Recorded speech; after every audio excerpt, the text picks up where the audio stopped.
안녕하세요. 이번에 주택담보대출 갈아타기를 조회해보니 담보대출 유형이 후치담보대출이라 갈아타기가 불가하다고 합니다.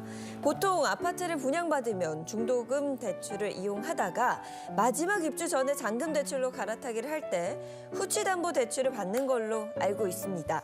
저는 2018년에 3년 고정 후치담보대출을 받았었고 금리는 5%가 넘습니다. 후치담보대출을 갈아탈 수 있는 방법 알고 싶습니다. 라는 사연 보내주셨어요. 후치담보대출은 또 뭐냐, 이 생소한 단어가 나왔는데 말 그대로 무언가 후에 취득한다라는 거예요. 이게 신규 분양 아파트에 적용되는 잔금대출, 뭐 집단대출, 이 대출이 후치담보대출이라고 보시면 되거든요. 우리가 대출을 받으려고 하면 등기부등본에 뭔가가 나와 있어야 되잖아요. 근데 신규 분양 아파트는 등기부등본을 떼봐도 이 건물이 아직 안 나오죠. 출생신고가 안 돼 있습니다. 네. 그러다 보니까 주택담보대출이 안 되는데 그거 나중에 등기 나올 거니까 나중에 이 등기가 나오게 되면 그때 취득하면 등기를 그때 설정하겠습니다라고 하는 게 이제 후치담보대출이에요. 그래서 이런 후치담보대출을 받아놓으신 분들은 이 대환대출 플랫폼에선 아직은 이용을 할 수 없다라는 게 이 사연자분의 사연이라고 볼 수가 있습니다. 뭐 일반 대출이랑 크게 다르지 않은 것 같은데 그렇죠. 지금 이 경우에는 지금 갈아타기가 안 된다는 거예요? 맞습니다. 이 후치담보대출이 왜 안 되냐. 이 후치담보대출이라는 건 아무 은행에서나 해주는 게 아니라 아파트를 신규 분양할 때 그 건설사하고 협약된 몇몇 은행에서만 해주도록 되어 있거든요. 그래서 그 은행들은 그렇게 협약된 곳에서 집단 대출을 해주고 나중에 등기부등본이 나오면 그때 가서 근저당을 설정하게끔 되어 있어요. 근데 이 절차가 일반 주택담보대출하고는 조금 다르다 보니까 은행에서는 전산상 다른 코드로 분류를 해놓습니다. 편의상. 그런데 처음에 그렇게 분류를 해놨던 후치담보대출이라는 꼬리표가 나중에 일반 대출로 바뀐다고 하더라도 그대로 붙어 있는 거예요. 그러다 보니 지금 조회를 했는데 나 이거 후치담보대출이 아니라 일반적인 근저당 설정돼 있는 대출인데 안 된다고 하네. 그게 바로 꼬리표가 붙어 있기 때문에.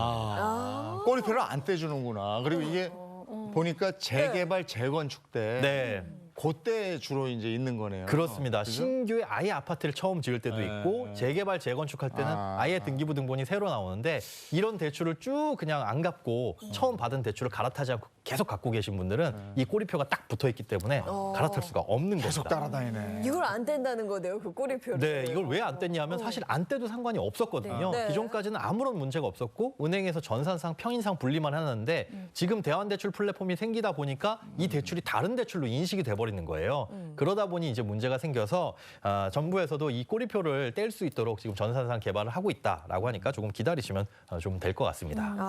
그러니까 이게 뭐 딱히 뭐 문제가 있어서가 아니라 시스템적으로 아직 준비가 안 됐다고 보시면 될 것 같아요. 같은 선상에서 비교가 안 되니까. 네, 그죠? 그렇습니다. 그래서 이제 불편하시더라도 조금 기다려보시는 게 좋을 것 같고 이걸 굳이 지금 갈아탄다면 일반 주택담보대출로 대환을 한 다음에 그 대출을 또 갈아타는 것도 좋겠지만 여기에 또 중도상환 수수료도 발생할 수 있고 시간도 걸릴 수 있으니까 시스템 개선될 때까지는 기다려보시는 게 좋을 것 같습니다. 그러면은 사연 주신 분은 어떻게 하면 좋을까요? 이분 같은 경우는 아직은 방법이 없는데 조금 더 기다려보시면 이 정부에서 곧 이 불편함을 개선한다고 하거든요. 그러니까 조금 기다리셨다가 갈아타시는 게 좋지 않을까 싶네요. 네.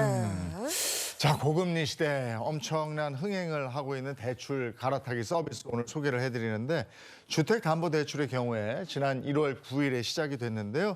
14영업일 만에 신청액이 2.9조 원, 그러니까 2조 9천억이라는 거죠. 신용대출은 8개월 동안 2조 7천억 원이 넘는 집행을 했다고 그럽니다. 어우, 네. 꽤 많아. 꽤 많습니다. 아무래도 투명한 이 비교 플랫폼을 통해서 금융 상품을 선택하고 또 바꾸는 데 있어서 소비자들의 뭐 자유로운 선택이 가능해진 이유 때문일 것 같고요. 또 은행들 간의 경쟁이 이루어지다 보니 더 낮은 금리를 기대할 수 있는 것도 긍정적인 부분입니다. 자, 그런데 어떻게 보면 대출을 좀 더 해라.